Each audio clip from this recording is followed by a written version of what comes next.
I'm Sean O'Neill and welcome to my weekly podcast where I chat to the key figures who shape and lead their industries. Today my guest is Sam P Jalloh. Sam has an inspirational story in a civil war in Sierra Leone. Sam made his way out and eventually moved to Britain. Sam has written 9 books. How Tennis Saved My Life. This book is an incredible book of how somebody against all the odds has managed to make it. I said, I knew you were going to be somebody. That's why I was very strict with you. I said, well, if I come back again as a child to do this, would you be that strict with me? So I'll whoop you even more. So I'm just saying, there are these people who just come into your life and just help you, and they don't want anything from you. All they want to do is they just want you to be successful. So that's why, with my charity, I do the things that I do. I go home and help people as much as possible. Because when I was a kid, I had all these people, like, in the back, I put my guiding angels, the name of the people who helped me. That's right. There's on the first yeah. on the first chapter and one of the first pages is on your book. Yeah. I didn't really know what to expect when I started reading this book, but you described all the people that's helped you as your angels. Yeah, because this, for whatever reason, God, nature, I don't know what it is, just send people on your way. But it's that kind of thing. I had it with my adopted family. I had it with everybody. They were so strict with me. People just want to beat the living monkey out of me. Whether they knew that I'm going to be going somewhere, they need to discipline me to be able to do the things that I have to do. I think for me, that's the way I look at it now as a grown-up. And when you were a kid, none of us, so to bring it in perspective, I grew up, you mentioned in your book about Sierra Leone as the size of Ireland. Yeah. And I'm from Ireland. Yeah. Lucky enough, I didn't see the war I just saw the back end of the troubles in Ireland or Northern Ireland. But so I believe I've got an appreciation for life. I live my life now as best I can, looking back and being thankful for what the people have given me. When I read your book, that's a whole nother level. That's a level that the only time I came close to understanding it is when I watched the movie Blood Diamond. Yeah. But your story is a level beyond what anyone could even comprehend. How did you get the strength? Do you think it's something that was it nature, nurture? Was it, as you say, God? Yeah, it's nature and nurture. And also, I think one of the things I get asked the most, how did you wake up every morning? Because I'm always smiling, happy and joyful. And I teach about the 6 ingredients of overcoming adversity and challenges. And one of those is not dwell on the past, because obviously the past will hold you back. It will make you become very emotional, very resentful to people and things. So I use my mom as a very good example of how not to give up. Because my mom, in another sense, she was working 8 days a week. And what I meant by that is she goes to work Monday, Tuesday, Wednesday, Thursday, Friday, Saturday, Sunday, and Monday. She continues. She never, ever stopped. And every month, her salary would probably be less than 10 quid. And her job was like 20 hours a day. Every single day she never gave up. So my whole life is I wanted to do something to please my mom, to help my mom to get out of this situation. So every day when things are bad, I said, okay, who's the one person that I would need to stay alive for? That was my mom. So now I got 3 women in my life that definitely I use even till this day. If I have adversity, if I have anything, and that's my twin daughters and my mom. So I still live for these people. If even I was hanging on a cliff, that's how I describe it. And they say, oh, Sam, the helicopter is an hour away. Just thinking about my daughter and my mom, that gave me every reason to stay alive. It doesn't matter what happens. So that's the way I do it. And that's how I get my strength from my kids and my mom these days, because what my mom has been through, some of the, obviously I describe things, in my book about my mom, but she is the strongest human being that God has ever created. Seeing what happened to myself and my, siblings and other people as well, and how she works every day, never been to school, but she understood, the value of taking care of a family and making sure that I'm disciplined and go to school and this kind of thing. So, yeah, so I have every reason to live and no reason to complain. Did you ever talk about the time where you were given up for adoption? Did you go back and ask your mum how she felt? Uh, yes, we have spoke about it a little bit, and I never spoke about it with my dad, and but my mom, yes, we did. And one of the things my mom expressed to me that my mom never wanted me to go anywhere because I know that I always said women are more maternity to their kids compared to us men. Mm-hmm. And I know my mom what she is. She's a very good person. And even till this day, as a grown-up man with kids, my mom still think I'm a little baby, which I guess a lot of parents would think that. So yes, we talked. She said she was very uncomfortable to see me go.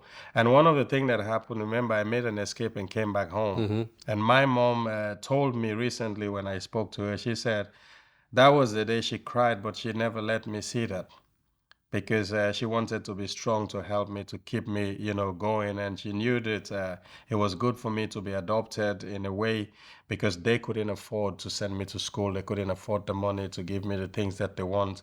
And so yeah, so she does feel very very regret that that happened, but my dad was the king, so he made all the rules, and he was in charge of the family. Was that the typical setup in Sierra Leone? The men made the rules. It still is. Still. It still is. The men are in charge. So yes, that's the kind of thing that the dad is the king, the mom is the queen, you the kids are the prince and princesses. So you take order from the man in the house. So this is still, going on today. It's changing a little bit because I do a lot of national television program in Sierra Leone, for example, where my topic has always been to uplift, young girls, to make sure that girls are involved in sport, in politics, in the government, because I strongly believe this. This is not a myth or anything. If we have more girls and more women in power and things like that, I think there will be more progress, and there will be more peace, and and stuff like that, because women would think twice before they take certain decision. So for me, I think that has always been my goal, and it's been the fight in Sierra Leone, where every time I'm on television, I always make sure I bring that topic that we should give more women the opportunity to be part of the government and also school and sports. Because my sisters, none of them went to school, and I saw how that completely break them up. Yeah, they've got a empathetic, or they've got they connect more Yeah, through family than yeah, us men want to be the breadwinners and the decision makers. yeah.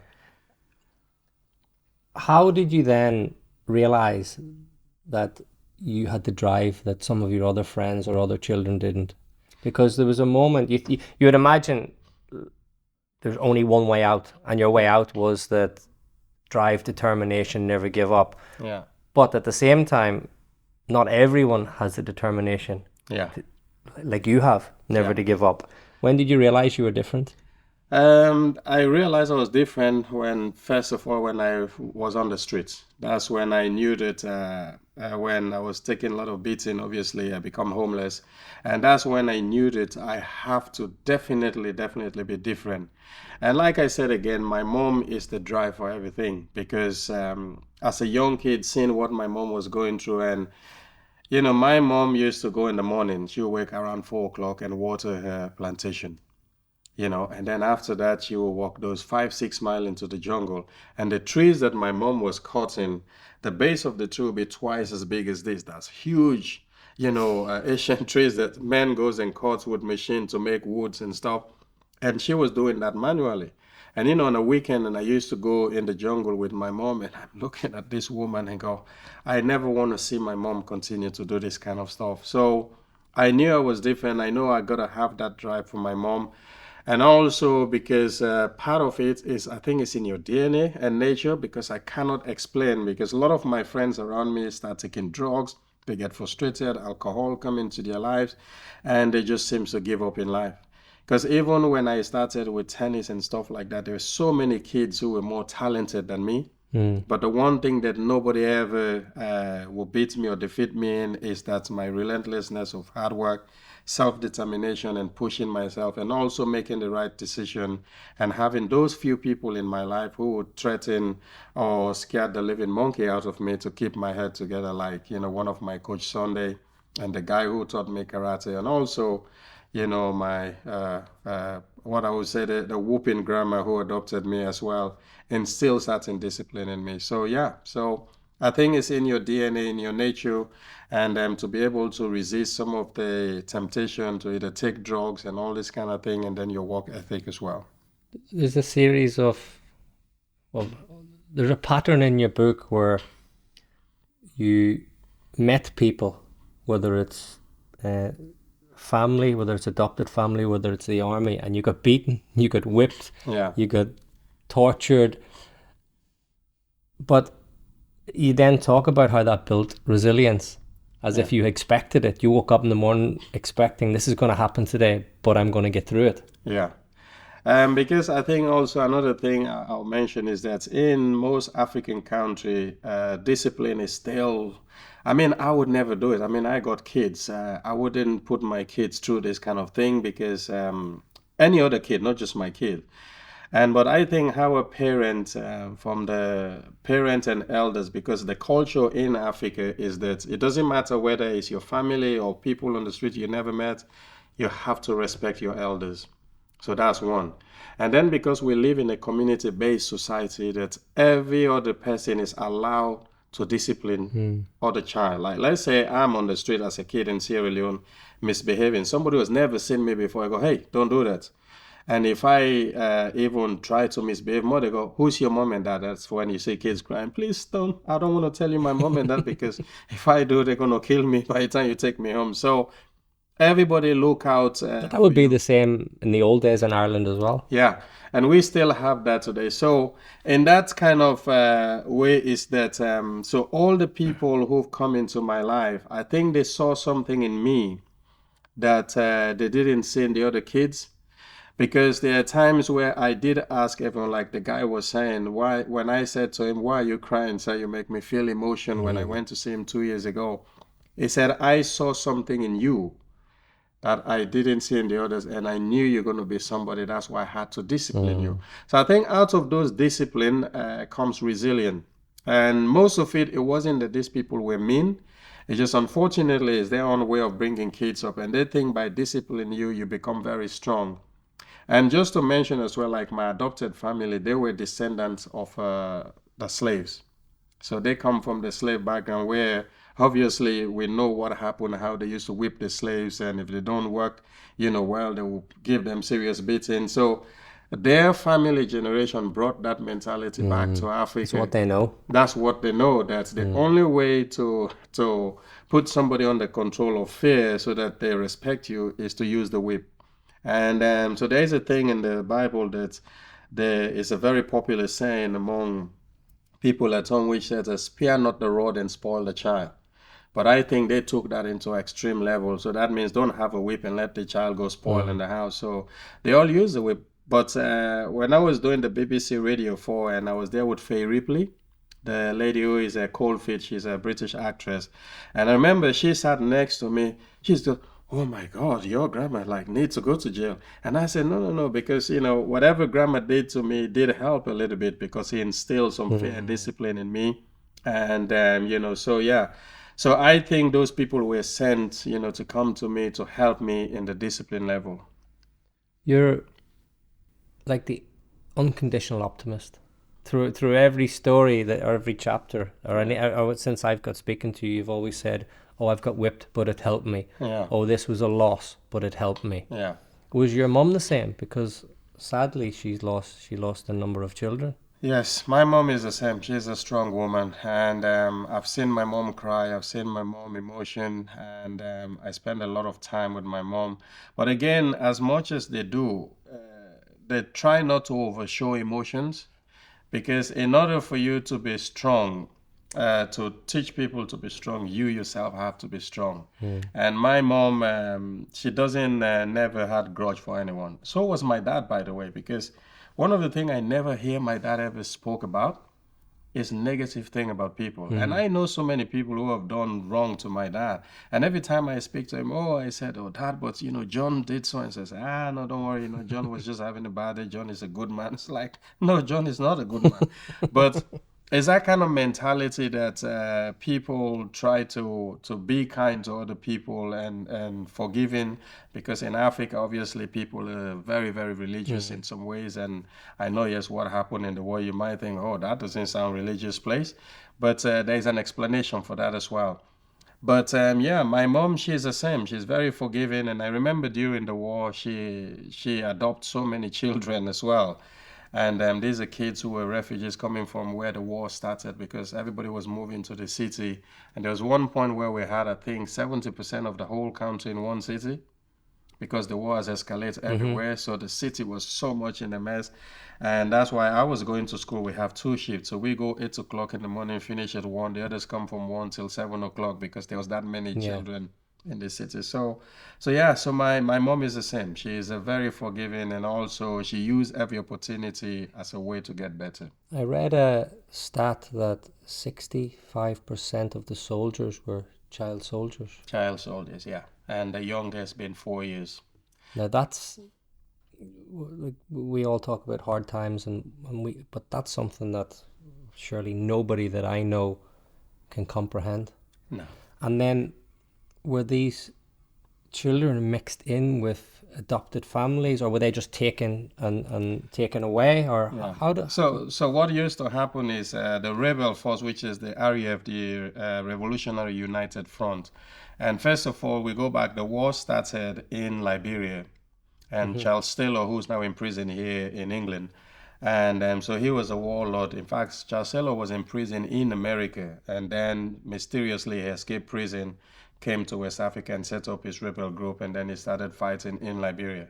So his close friend, who was a guy, I talk about him, is called Fode Sanko, who passed away many years ago.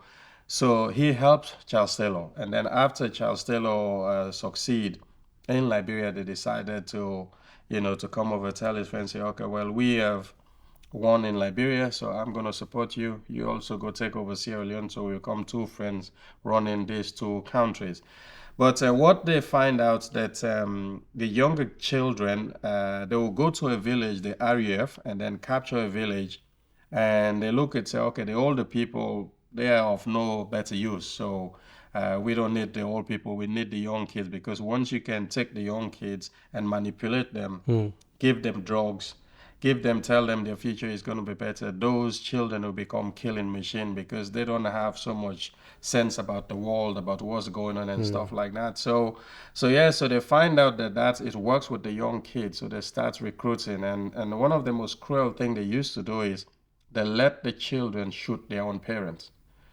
So it's like a brotherhood thing. So once they kill their own parents and loved one, the fear of killing Connection is anyone is like they have no more feelings for no human beings. There was a story in Sierra Leone that came out where recently, I'm sure they're making documentary about it. It was a dad who lost his son. They attacked the village and his son was captured. And it's only until they reunite, this boy has grown up as a big kid and they're talking about the war. And then he told the dad, that the rebel, they captured me. I was part of the rebel force. And the dad said, so when was the worst fight you ever had? I said, oh, I fought here this day, that month. And the dad said, I was there fighting against you. So that's when they both realized that the dad and the son were actually fighting against each other. So yeah, so they used the kids. Like I said, the youngest was 4 years old. Between 4 and 16 were the most that dominate the area force. And I saw it. I was there and I saw the destruction of these kids, because there was a 7-year-old boy who was living in my area. His actual name was Couple Blood, because he has killed that many people that he's not afraid of blood. He's not afraid of, killing people and stuff like that. So your book, Tennis Saved Your Life. Yeah. When was the first time you saw a tennis court?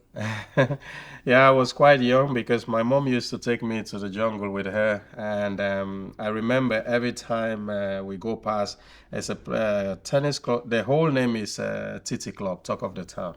So these were built in 1904 by the British settlers and in a place called Hill Station. Now, Hill Station, the British settled there because there was less mosquito and it was cooler up there. So the temperature can get anything close to 14 degrees, the coldest. And I don't know if it does that today because they've cut all the mountains. And so they built this tennis courts, and my mom, we used to pass there and go to the jungle. So every time we finish, my mom will come to the side. When we're coming back, she had this big bundle of wood or bag of coal on her head. And so the theatre club was a place where it's like a pit stop. So we stop there. She will have some drinks, rest because it's a long 6 mile walk with a heavy load. So and then I used to hear the tennis ball on the court, and that's when I would leave my mom and then wander to the fence and I'm watching, these people playing. But I think what was very clear and certain was at that time I only saw white people playing tennis. So as a little kid in my head, I said, "Oh, this must be just a sport for, these rich white people. They're the one that's playing. They dress really well." But I loved it. I just love the sound of the ball, and I could still see it today as I saw it as a little kid.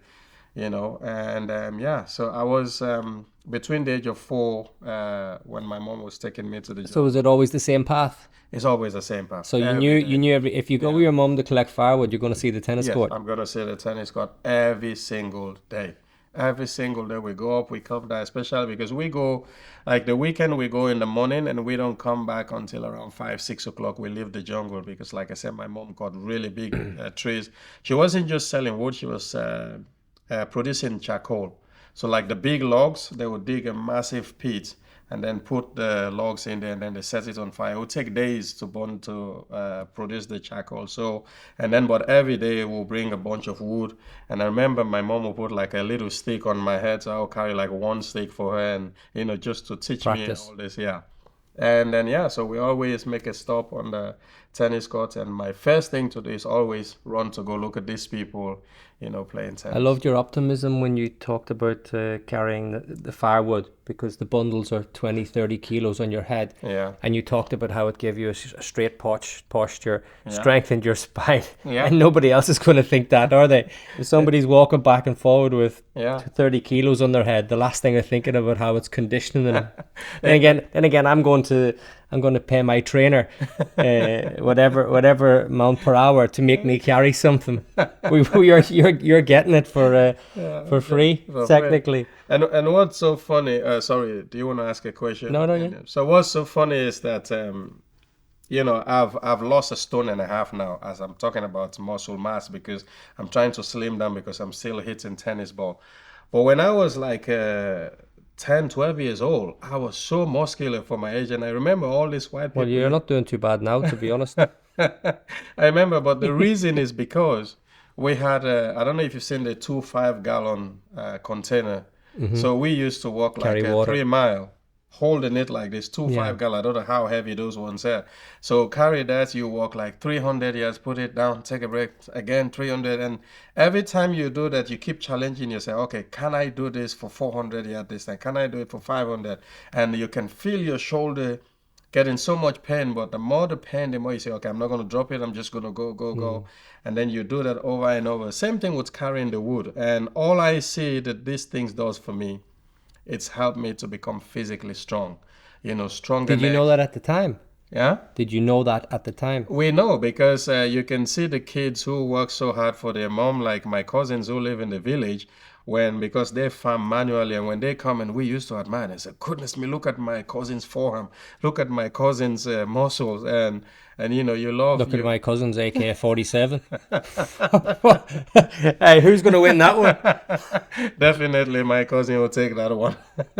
It's slightly off topic, but it seems we're all looking at functional medicine now and how to live longer. Yeah. And obviously, with all the tragedies you've seen and everything, your optimism and how you talk about being fit and healthy and strong. Yeah. But that's what we're trying to do now. Is we're trying to do more manual work. We're trying to keep our posture. We're trying to get fit. We're trying to be healthy. We're trying to do all the things that nearly sadly you're forced to do as a kid. Yeah.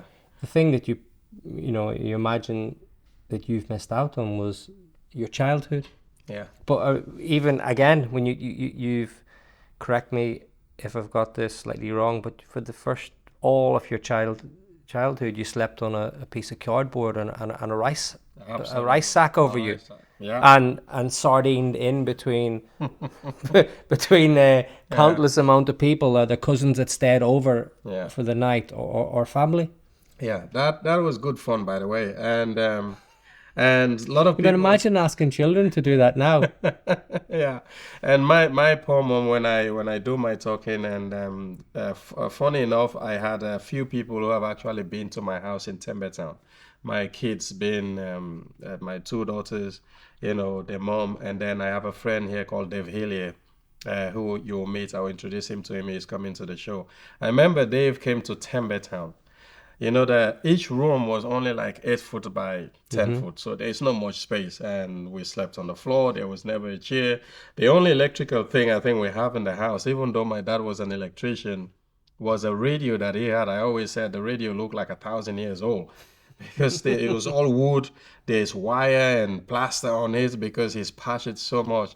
And my dad spent more time trying to fine tune the radio, like that's all you can hear. But we sleeping on the floor was also, he make you, now today, I appreciate everything in my life. It was a kind of way that I wasn't the only one that was going through that. There's a lot of people. Yes, there were a lot of rich people, rich kids who didn't went through the same thing that I went through. But in Tembe Town, for example, all the other kids, they go through the same thing every day. And so we saw it as a very normal thing to sleep on the floor. Even when I was 15, I was still sleeping on cardboard. I still didn't Did you have. find it hard to get into a soft bed eventually? Yes, he did because there's a part in the story I tell about my uncle who was training all the shots and he was in the army. So when I went to him, I was 12 years old. When I went to him, it was the first time I actually started sleeping on bed. But the very first time we slept on bed, I was quite young. I was when I had the car accident.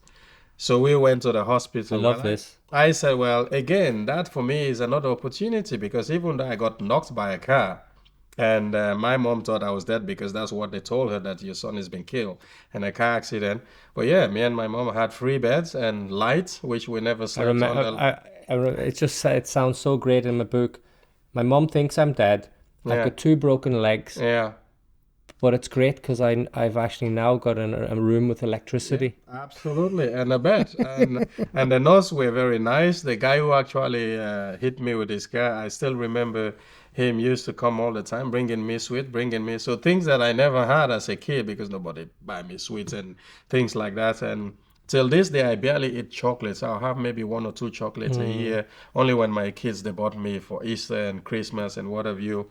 Unless if I'm really hungry, starving, then maybe I can have a bar of chocolate, which very rare that happen. People say, "Oh, is it because you don't want to put on weight?" And then I say, "I got no problem with weight. It's just that I was never used to eat sweets and chocolate. That's all it is. It's just because it's not a thing I grew up with.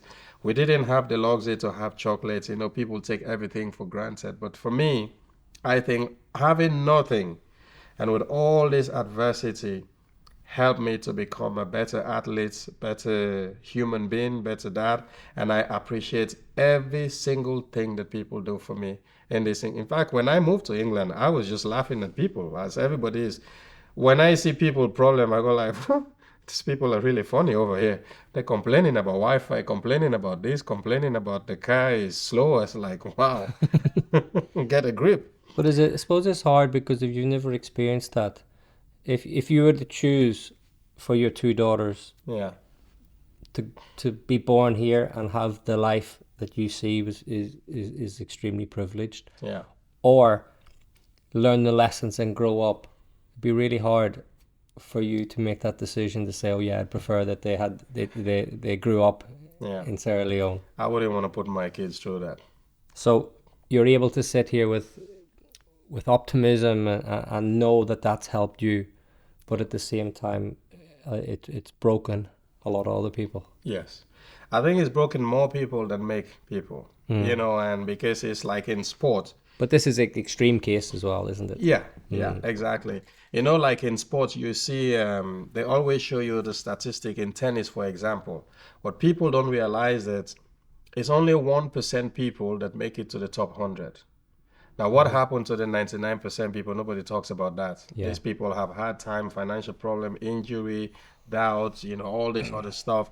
So it's the same, like my story, of course, people listen to it, but there were a lot of other people, like I said, who went through the same thing, who went through the same struggle and things like that. But for me to come through this, it gives me more time to also help and tell the story of other people as well that goes through that.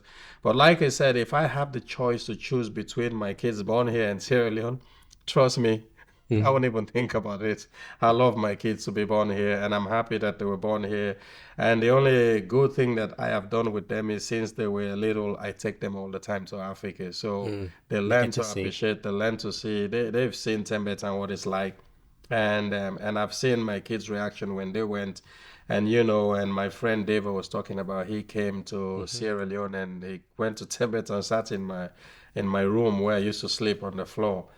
And he's looking at me, he's looking at the floor, he's looking at me, so almost like disbelief that, when Sam used to explain this thing in England, I Mm. didn't think it was that bad.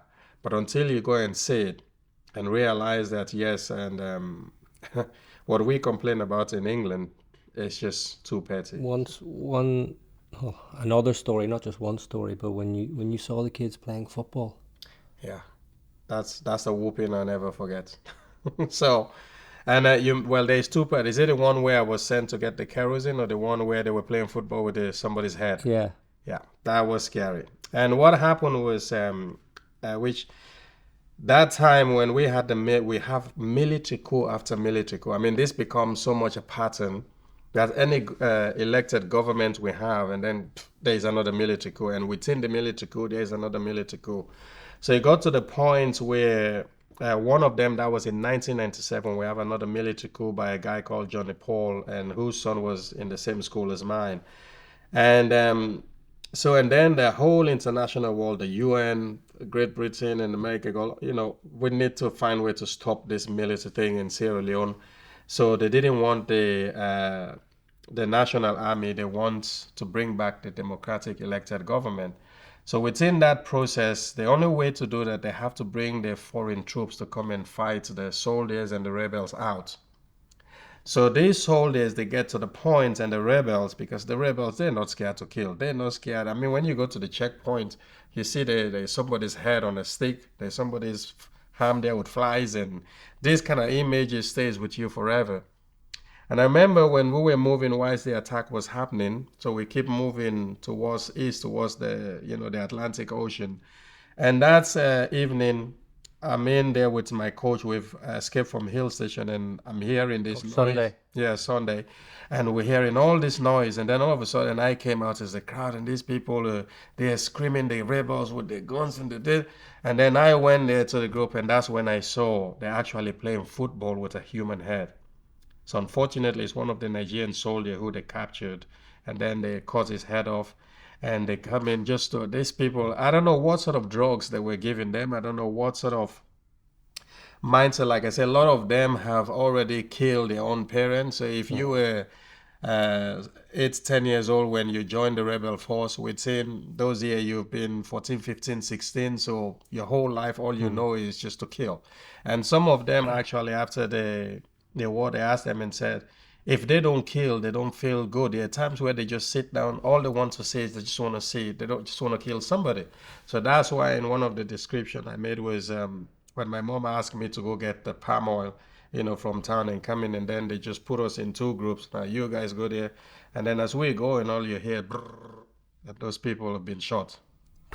No good reason, not that they were fighting, or these are people who are just trying to go get food and stuff like that. So yeah, it was. I tell you, some of the stuff that happened. The reason why I do my talk show, I write my book, and I tell my story, and you will see the things I talk about in my Mm. show, and the advice I give to people that until we learn to look at each other, and we can always never be peaceful in this world. There is a chapter in my new book called "I Fear Not the Bullet, but the Man." So I give a description that when somebody shoots a gun, who do we always blame? We blame the shooter.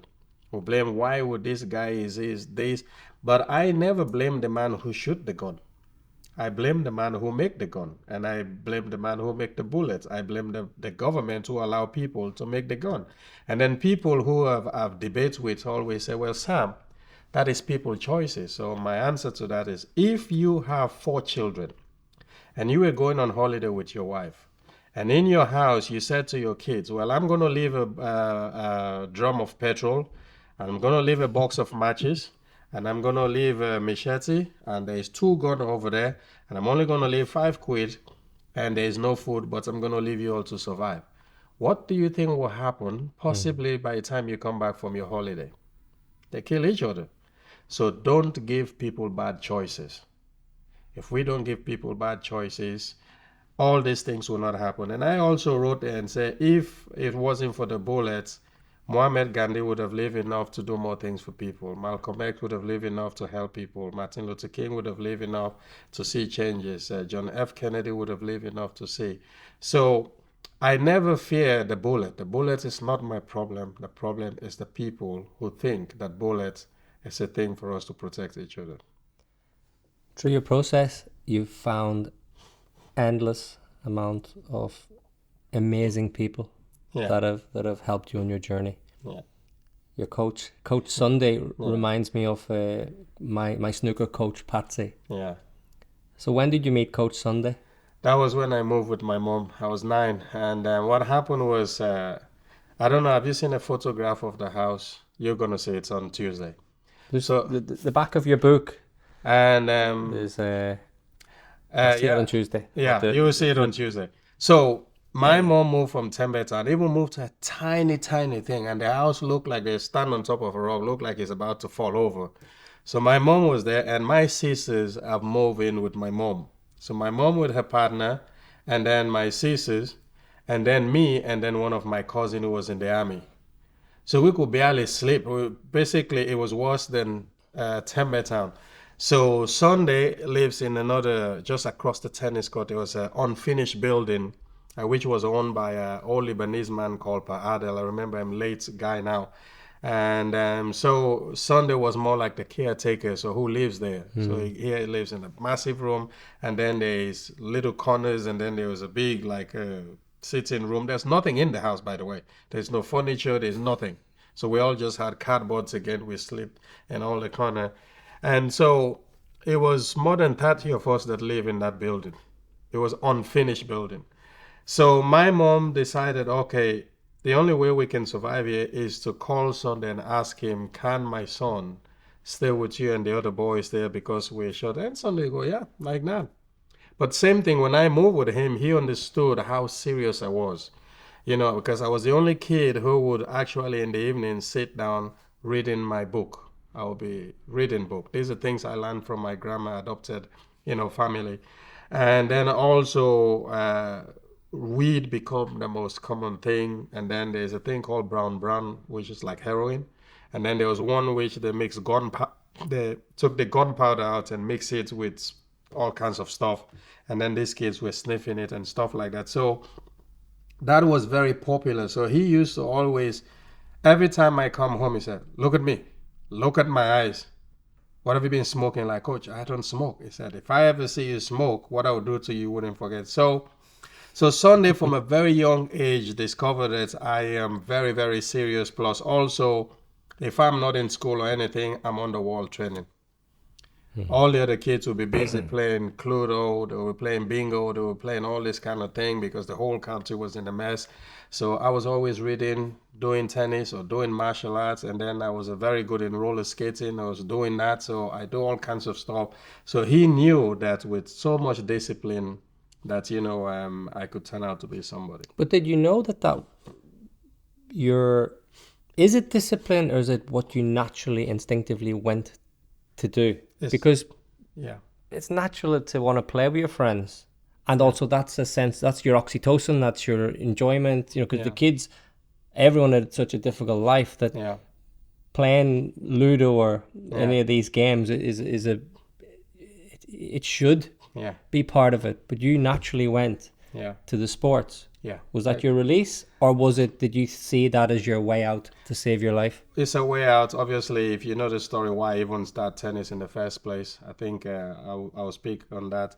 But also the kids who were playing Cluedo, by the way, they were gambling as well. So they weren't just playing for fun. And one of the other thing I saw most of the time is that they end up fighting most of the time, which fighting to us was never far from the corner. But when I say fight, we like a physical fist fight, and then next minute we're all playing and laughing and joking. But when you cross somebody's boundary, there's always the tendency that a fight is going to happen. So, but for me, I think, again, going back to my genetics, because at that time, people were trying to discipline me, but I already knew this kind of lifestyle, I don't want to be part of it. Your path. So it must have been in me genetically. That's the only way I can explain that. So, because everything that was brought to me when people say, oh, you want to try with, like, nah, not for me. And also, I point out where my parents went into alcohol, and I've seen some fist fight between my mom and dad, and I saw how they become so alcoholic that my dad used to be so bad. I mean, my dad won. This is all because of the war, the frustration, the poverty, and all these things just drive people. So for me, drinking alcohol, in fact, I had my first alcohol about 9 years ago. That's how How was disciplined. it? Yeah. Well, I don't want to tell you what happened to me because I was messed up that day. But my friend who took me crazy was a British junior champion. And he was the guy who introduced me to alcohol here. And I remember when we went out and he said, come on, Sammy, what are you drinking? I go, ooh. But I was so ashamed to tell him I've never drank before. And so we in Southport in the village, and I look at him. There's a thing called WKD. So they look very colorful. They're wicked, they call them. They're like in a bottle. And I look at Chris, I say, I can't fancy those WKD. I go, no, I'm not ordering that for you. You big guy like you want to drink that? He said, like, that's what the girls drink. I go, okay, so the thing there, he said, Irish cream, it looks very good. They said, Bailey's? He said, that's what my grandma's drink. And he said I was an embarrassment. So anyway, a few minutes later, I ended up with 6 Sambuca, and that was me. My night was gone. I mean, I was hammered very bad. So I never ever touch alcohol. I never touch drugs. I never experiment on anything because part of my DNA always tell me what not to. Plus, like I said again, my mom, my adopted family, Sunday, all these people, they were monitoring me and making sure that I don't cross the wrong You don't line. want to let them down. Yeah, So the first time you stood on a tennis court. yeah. That was actually without tennis. That was me and Ali Mami. So we were playing hand tennis. Hand tennis was the first thing we started playing. I was already playing hand tennis at school, and when I was started school, because this is a popular sport in Sierra Leone. But I have such a good hand-eye coordination. In fact, I've been teaching hand tennis to even the kids who I train, travel with. And I remember we were in Chile, and so these kids, they saw me and Elijah playing hand tennis, and they came and joined. And a boy from Chile actually came and joined, and he started beating me, and I was really angry. I said, "Oh, this," because usually when the kids hit the ball, they feel pain, and they go, "Oh, that's hard." But anyway, so hand tennis was the first, and then boat bar tennis, a piece of plywood. And how do we used to get this plywood? Do you know how many miles I have to walk to fetch water for these carpenters so that they can give us a little piece of plywood to make our own paddle bath? So I was good in those kind of things. But the first time I started really hitting, I know I talk about all this other thing, but it was a guy called Raymond Breeze. So Breeze was a famous musician who sang a song called "Don't Freeze the Breeze," so because the day we freeze the breeze, everybody gonna die. So he was very famous. So when he came and saw me and Alimami playing boat bar tennis, and this was barefoot, almost 34 degrees, 40 degrees, 36 to 40 degrees, and he watched me with 3 of my nails hanging off my toe, and we were playing, running around, and I wouldn't give a monkey about my toes. And we could see him. Now I understood what he was thinking because, like, it's okay. We're going through this every day. So anyway, and he was the guy who said, "Boy, oh boy, if somebody put a racket in your hand, you'll be a national champion." So every evening he comes, he will borrow me his rackets, and then we'll hit a little bit. So that's the first time. When I went on court, you would have thought I've already been playing tennis since I was born.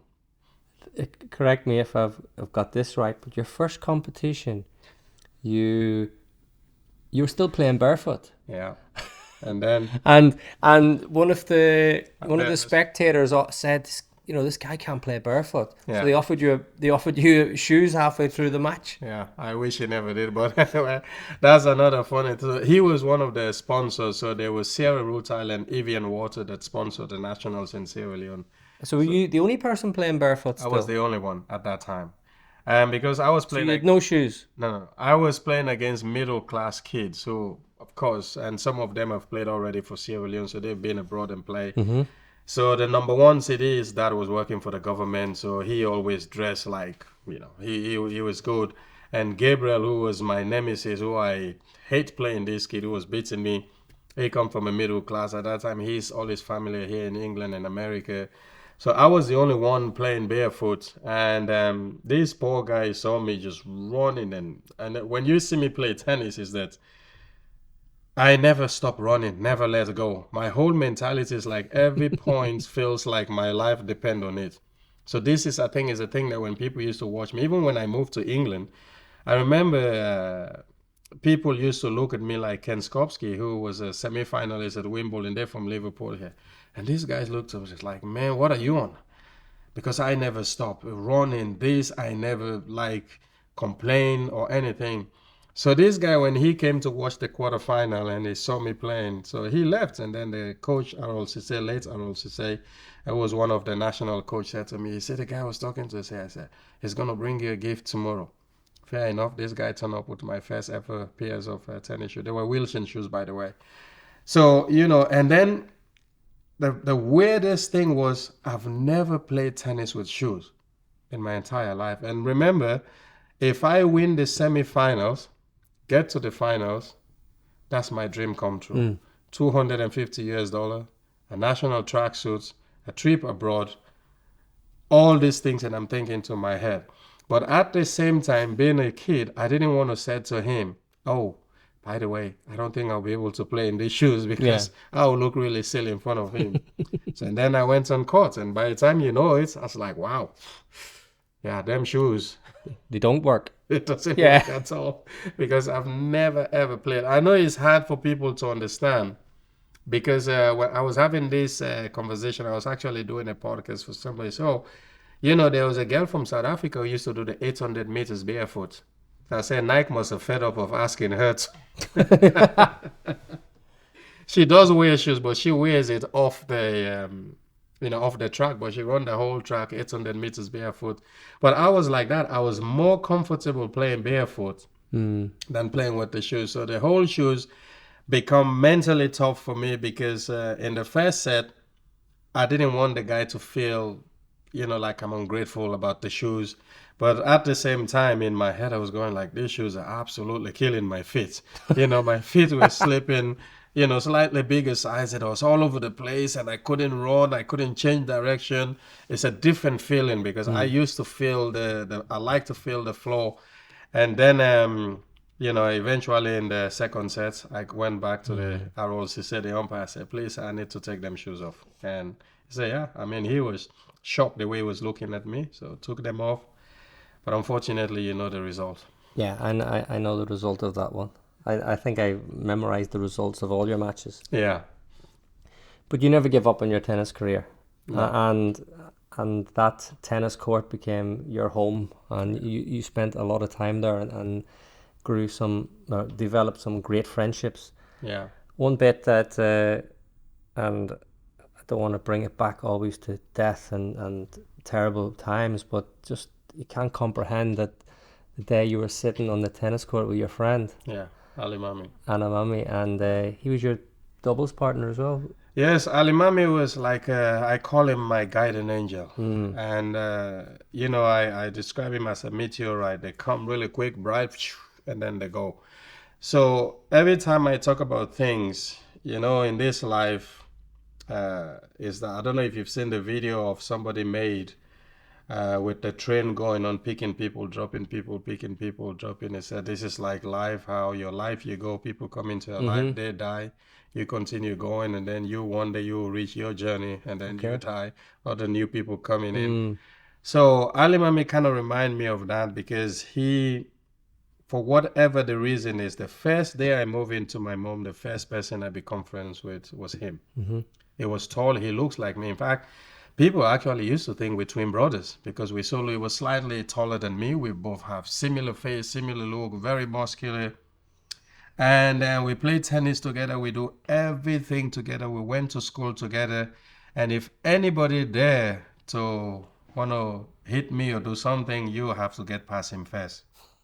He did everything and we get on so well. And everywhere we go, people say, "Oh, that's his twin brother." Yeah, this one. If he commits problem, they think I'm part of the problem as well. And he was the most loving human being we ever had around us. And unfortunately, that day, and yeah, he woke me up. And the words that he used, kind of after he died. So just to bring it back, you were sitting on the tennis court Yeah, together.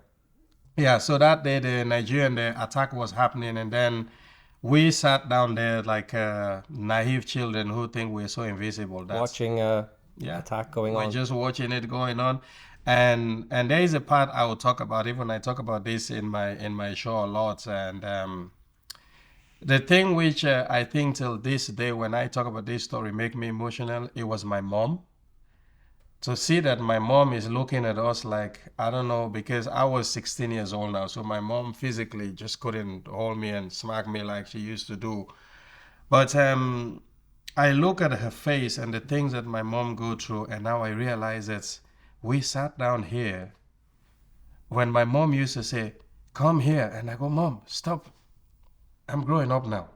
And I used to see this happen, but when I grow older and look at all this situation, when I was writing my book, I felt so sorry for my mom, like what she was going through. I mean, I got twin daughters. If there is a bullet going around and they sat down like this, I'll be fuming. And here was my mom. And then if my friend Farrell is now actually in America, and he was running down because we live in So Hill basically, the Station. context is for people that's watching, you're sitting on the step Yeah, with Ali Mami, yeah, and exactly.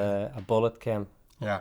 So I was this guy called Farrell. So Farrell is one of our friends. So he was running down because what happened is in the Hill Station we had a pig called Leicester Pig, which is come from England, Leicester Pig.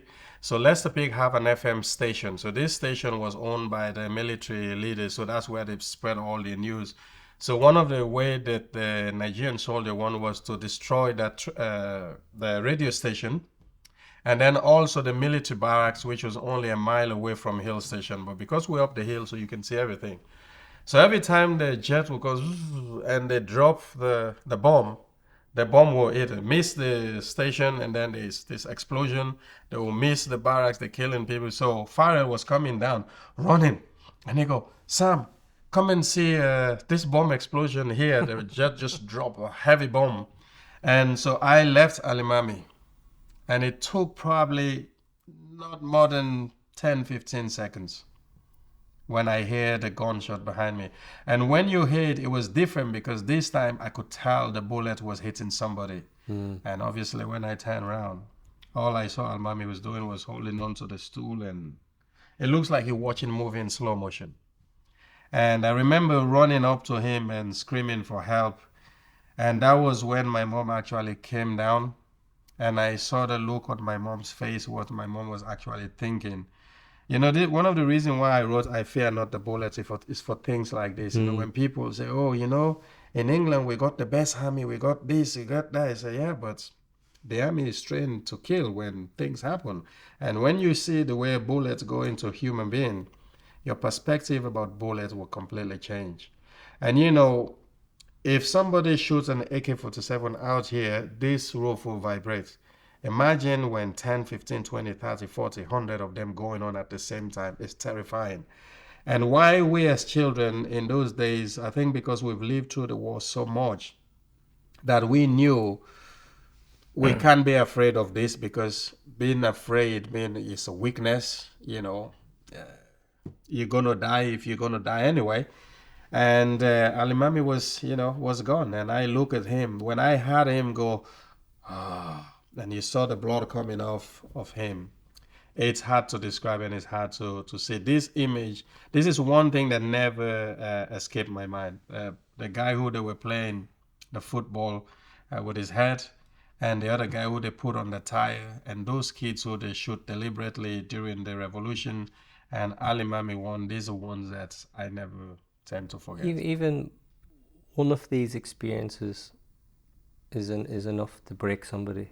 Yeah. But the collective of what you've experienced and what so many others experienced is just, well, it's just not, people from the Western world just, well, we just can't even comprehend. Yeah. But through all of this, you managed to get out. You've met people that give you discipline through sport.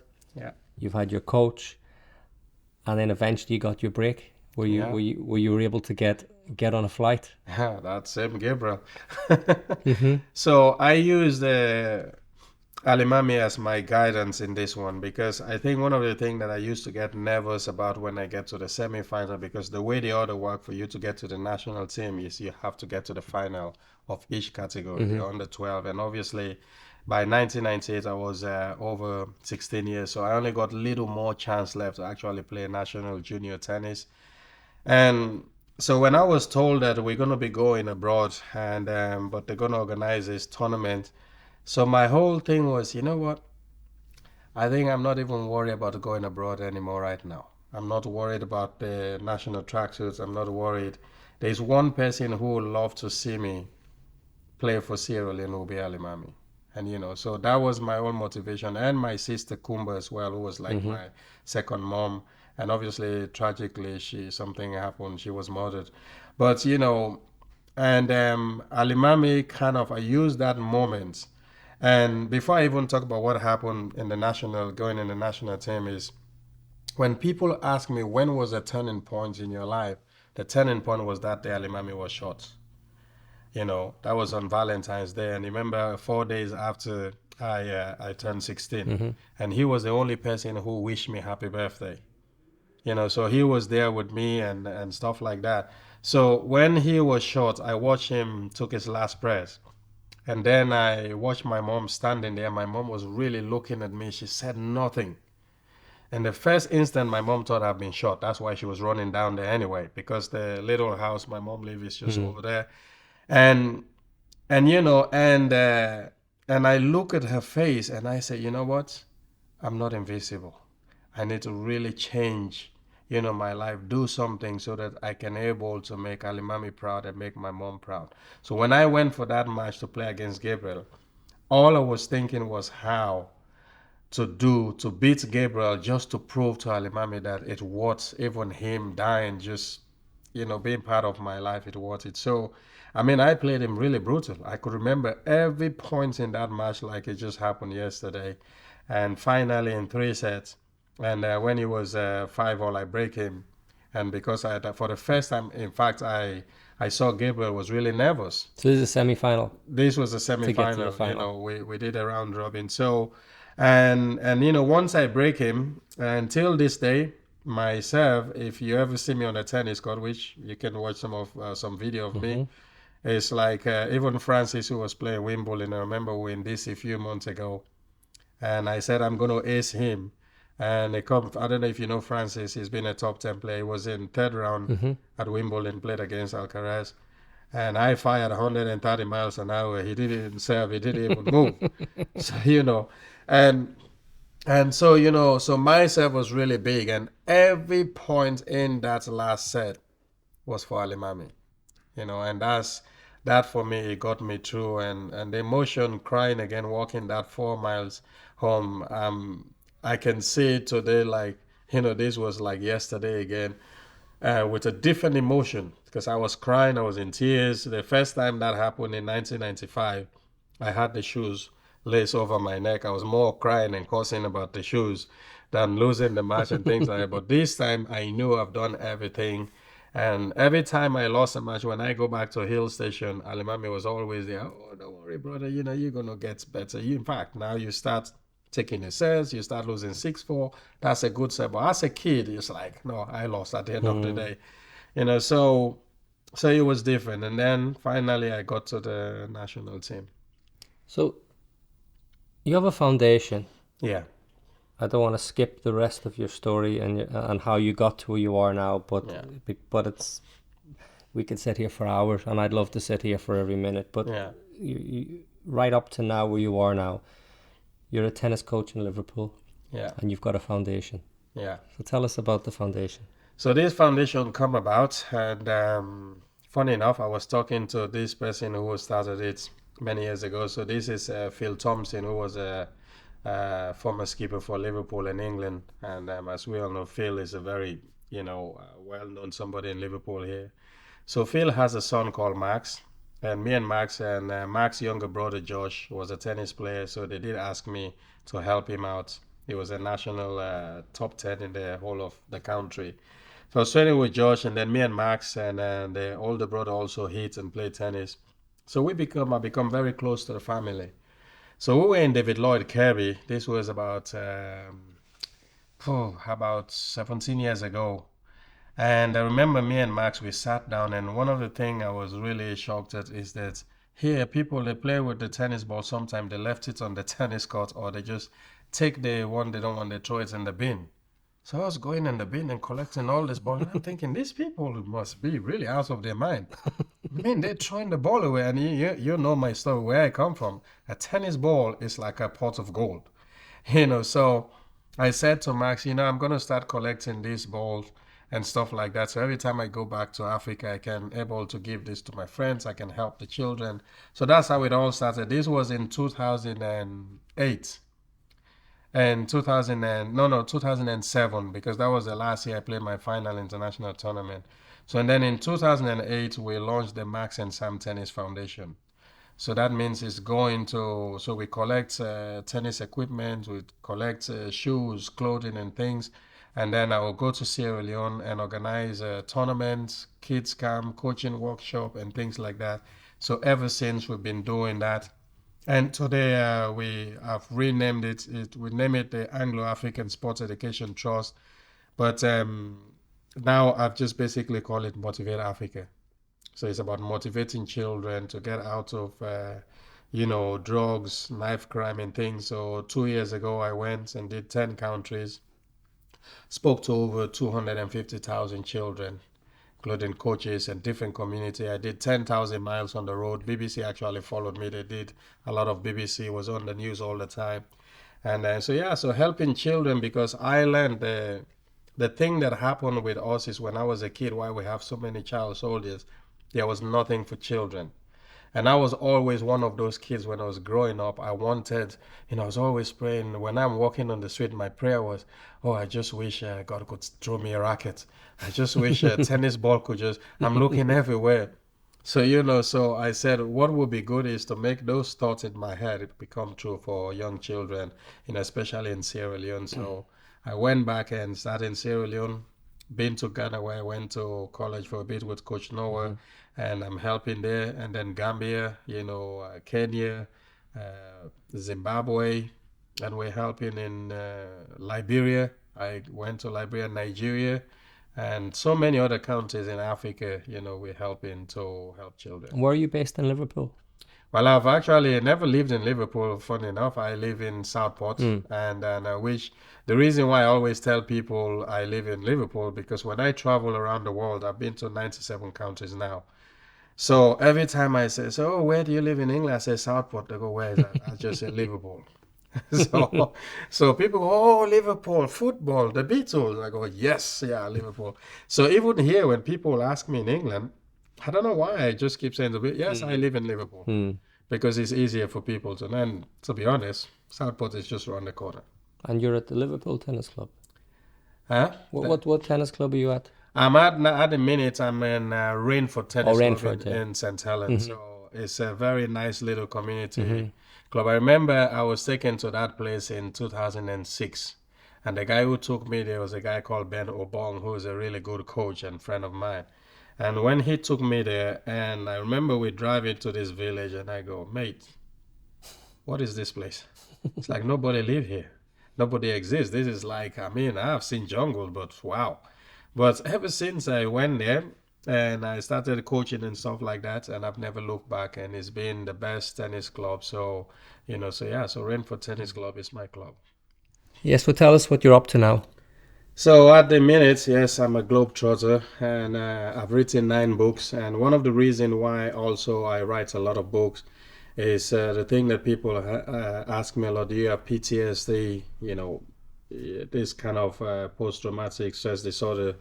And I said to people, sometimes I do, because I travel all over the world with tennis players and as a coach. And most of the evening I spend in a hotel. Hotels are like what I call civilized prison. So in these four walls, nothing else to do, just maybe a television there. And so when I'm always on my own, there's always the reflection of my life, where I'm from. And I remember we were in Romania. I was in this beautiful Marriott five-star hotel, and we have a card that allows us to have 24-hour food. And I remember also going up into this lounge. It's like a private lounge, and I sat there on my own, and I asked myself, how did I end up here? But then I start reflecting on Alimami, reflecting on my family and all this trauma and things that happen.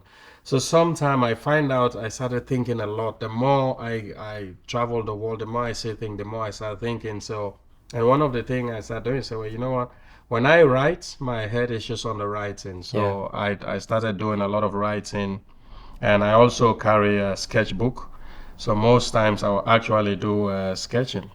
I draw things and things like that to keep myself away from thinking too much about the past and stuff like that. So I do a lot of that. So I'm on my ninth book, and then obviously I do a lot of charity work. I help Liverpool Heartbeat charity, which you're gonna see on Tuesday because the founder is gonna be there. He's gonna talk about it, and so I occupy myself going back to Africa and stuff, but I work with my main player is a kid called Elijah Poritsky. So Elijah is an American. I've been working with him for over 8 years, and we've traveled all over the world. We've been to, you name it, Europe, South America, obviously all over the US, Canada, you name it, Middle East, we've been there. And recently we've just come from Japan, so we were in Japan, and then before I went to the French Open and stuff like that. Plus, I'm also in Francis Tiafoe, former 10 player. He was number 28 seed in Wimbledon this year, so I'm in his camp, and I travel to the bigger tournaments with Francis whenever I have the time to go support him. I didn't go down to Wimbledon, obviously. I got the show coming up, so we got to organize, for all the people coming. So. And I'm also a dad to two beautiful twin daughters, and they're becoming more and more expensive, but I love it. I couldn't give them away. So, and my daughter, obviously Sierra, who is here with me today, she trains. She wants to be a professional athlete in sprinting 100 and 200 meters. So I'm quite proud that as well, that I'll be dropping her from here. She's going to Birmingham for the English school for the third time to represent Merseyside. So, these are the things that keep me going. So that's where I am at the minute. And whenever I can, I hit the gym and try to keep Do myself your fit. daughters ask you for advice much? And she Or a listens. taxi? I'm just a taxi dad. I'm just a dad. And I think it's good also was fun is my daughter is studying law as well. So she thinks she knows a lot of stuff than me. But now I tend to listen more. So when we sat in the car, I gave her time to talk because the more you listen, the better you can understand. Because wise, when I was growing up, we were never allowed to talk. It's like when everybody is talking, kids are not allowed to be with adults. But I find it's education that if the kids are going to learn from us, we got to give them, the voice, to speak. So I love my kids. I love spending time with them. And she also played good tennis as well, so which is good. So every now and then we'll go on the court. The last time she hit few back and past me, and I'm like, woof, okay, that's not going to happen again.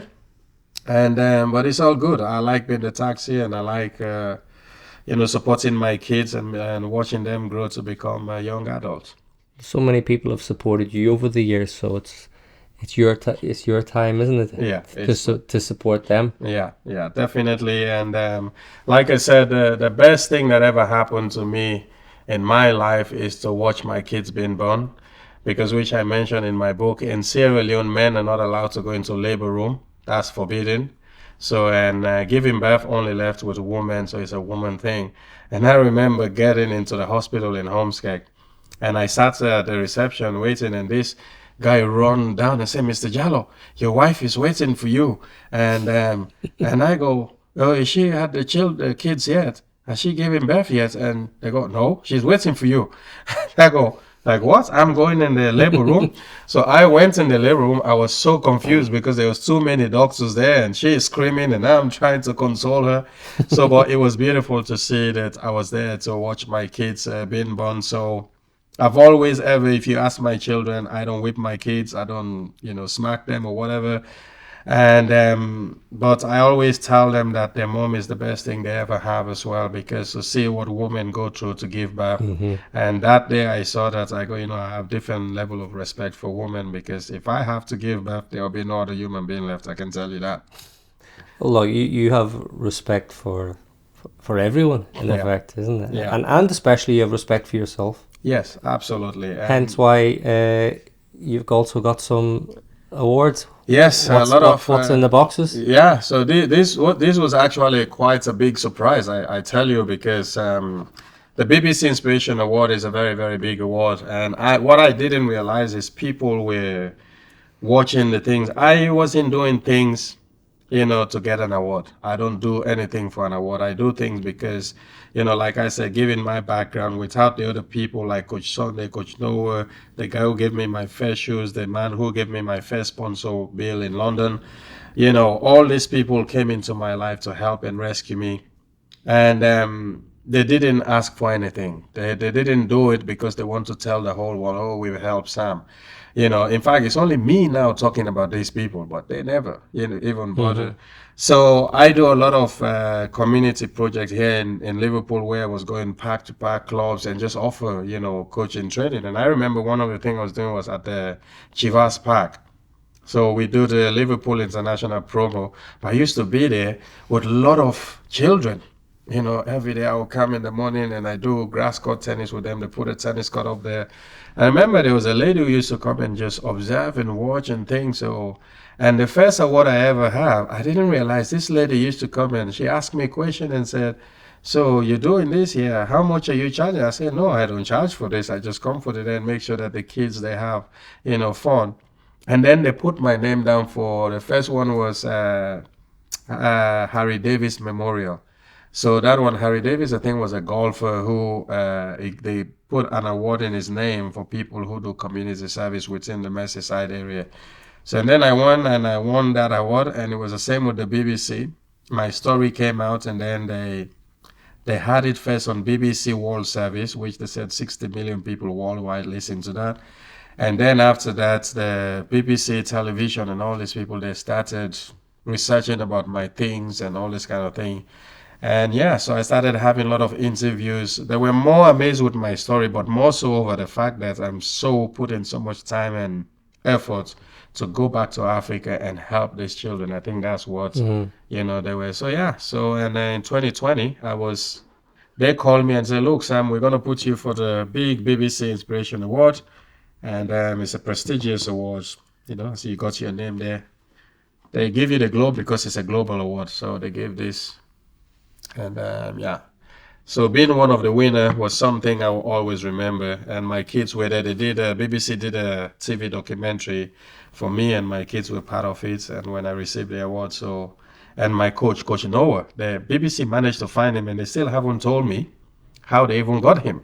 And Coach Noah, I think he was told not to tell me. So I've been asking him, Coach, how did BBC manage to find you? Because Coach Noah is the most quiet person. Even me to get him on the phone is difficult. How the BBC did it, till this day, I don't know.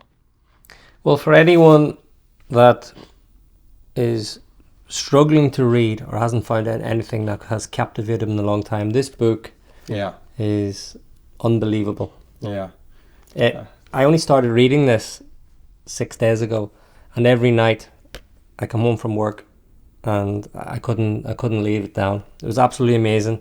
I think this podcast hasn't even done this book 10% justice. The information in here, the stories, if you ever wanted to take a moment and think about your life and think about what I've got in life, this book really made me rethink everything and give me a new level of appreciation. So I've no doubt that you deserve this award and all the other awards you get. I think anyone that's part of your life, coached by you, mentored by you, or even your friend is a very blessed person. That all the lessons from the people you've come across, as you say, gone to you, the meteorite, they're part of your story. And I feel truly blessed to have met you. Yeah, thank you. Where can people find you? Social media and at Jalloh Sam and JALLOHSAM. I'm mostly on Instagram and then Facebook. If you type my name, Samuel Pore Jalloh, and we never even talk about my original name, which that was fun itself. Um, and that when I was born, sorry, I know I'm extending things. When I was born, because my three of my brothers died before me, my parent decided another way to keep me alive because they think it was a bad luck to have a boy. So they decided to give me a girl named Pore. So that's was a trick that my mom Yeah, played. didn't they say that your Pore was a warrior I was a name? warrior. Yeah. That's what my dad told me because they didn't want to be bothered to explain that, yeah, the reason why we gave you this name because we think there's an evil spirit killing all our male child. Because Yeah. that to me sound like a silly story. So it's only when I went to school that other kids keep mocking me and pulling my clothes. And till this day, when I go home, I'm doing national TV. And somebody, when you do television program, and then people will call to ask questions. So somebody's question say, "Oh, I just want to tell Mr. Jalloh that he's the biggest girl I've ever seen on television." And thank you very much. That's a good one. And You've got your event on the 15th. the 16th Tuesday. 16th, So Tuesday the 16th of 16th. Tuesday is called Yes I Can. As you can see, I don't know, that's the camera. So here we go. Yes, I can, meaning if I can come from Templeton, sleeping on the floor, being adopted, living on the streets, play hand tennis, barefoot tennis, and being able to represent my country and playing the All African game, flag bearer, and today working with top level players, past champion, present, and future champions. If I can do that, and coming from where I came from, I believe anyone in England or around this Western world can do anything. So yes, I can. It's all about believing in yourself and moving forward. I folded pages in this book Yeah. of quotes and parts that I think You look that at shouldn't be forgotten. Yeah. But I just want to read this out because when I read it, it just brings things into perspective. To reach your desired goals in life Yeah. means not giving up when the tide is rough and you cannot see an end to your struggles. You have to stick at it, toughen up, learn lessons, get better for the future. I've met the most cruelest people on this planet. Like very few people can say that. I've also. But at the same time, I've been fortunate enough to be surrounded by great people from different parts of the world who have made an impact on my life. Without them, I will not be here to share my life story with the world. Most of all, I am grateful to be alive and continue to be a better person. Now, if that's not a lesson or a motto that we should have in our lives, I don't know what is. So when I wrote this book, I remember when we were putting them into part, the lady who helped me to put it, not to write it together. So I wrote that on my handbook, and those one came in the last minute. If you go to page 80, and look I at probably page, have it folded as well. Yeah. So look at page 80. 80. Yeah. So read that little poem. That's for Ali Mami. I need my glasses. I was standing there. Yeah. I saw it. I felt it. I heard the gunshot and the screaming. Yeah. I could smell the fresh blood. Yeah. Then, in the blink of an eye, I'm walking. Walking and a standing man. And talking man is dead. Yeah. The war had truly hit home. My best friend was gone. Yeah. So these were all last thing I put. I said to the lady, for each chapter of each part of the book, I want to write something to dedicate to somebody. So all throughout each one, like in the beginning, I wrote about being an African child, and I remember doing these little bits. I left them till last minute. I said, okay, so this war part is dedicated to Ali Mami. And then I thought, when he got killed, I was standing there. I had the gunshot and I could smell, So everything, like I said, the take from everybody who's going to listen to this podcast or watch it is that 6 ingredients to overcome adversity. One of them, the number one thing is don't dwell on the past. Because What I did yesterday, I cannot go and undo those things, but what I can do is look at it and say, yes, I can get better today. So if I leave tomorrow, that will be an opportunity for me to be able to make things better. And sometimes when people live in the past, you notice they have a lot of anxiety, a lot of grudge, a lot of hate. And then you see people, for example, they've had very bad past relationship and they take that with them all the time. And then even when good people or partner comes to them, they lose that relationship again because they so hold on to their past about what their previous relationship has been like. So if I hold on to my past, I think when Alimami was shot, I had two options. Option one, guns were available. I could have gone and take a gun and go around, you know what, and said, this is my frustration, and use that as an excuse to go like kill innocent people and probably get killed in the process. But then the other option was to, do I go forward and do something with my life and change my life so that I can help young people when I grow older not to go through this kind of thing again. So I choose the later, which means that's why I'm here with you today. So I'm not saying don't live in the past because I've read it in book. I'm saying it because I've lived it, and you saw what happened to me. You know, people say forgive people. I forgive people a long time ago. I don't hold, and my head is so focused on helping people and doing things that I don't even have space to worry about what people have done to me. Because when those same people see me today, they're all going to say, "My God, we never knew this was going to happen." So my lesson to you is, you know, free yourself from all bondage. You don't forgive people because they deserve forgiveness. You forgive them because you want to free yourself from bondage and hate and all this kind of thing. Because when you have hold those things, it becomes a poison in you. So let go of them. Start living. Enjoy every moment because life is the most precious gift we all have, and it's something money can buy. Even the richest people would tell you, as Steve Jobs said, with all the money I have, with all the fame and all the wealth I've accumulated, here I am in my deathbed. None of this could help me matters. So all I said to people, appreciate life, enjoy life, be kind to each other. Don't look at each other black or white. The guy who gave me my first shoes was white. The guy who gave me my first sponsor was white. So everybody has helped me. Chinese people, these people. So I've been to 97 countries. And all I've seen is love and care for people. So let's look at that and let's live and don't worry about what the past is, and let's make today a better day for us. What a beautiful message. Yeah. Sam, thank Yes. you so much.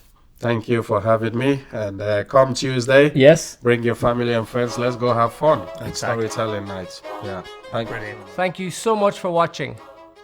If you've enjoyed this podcast, please consider watching some of our other fascinating chats here. If you'd like to stay up to date with all the latest podcasts, please hit the subscribe button and the notification bell below.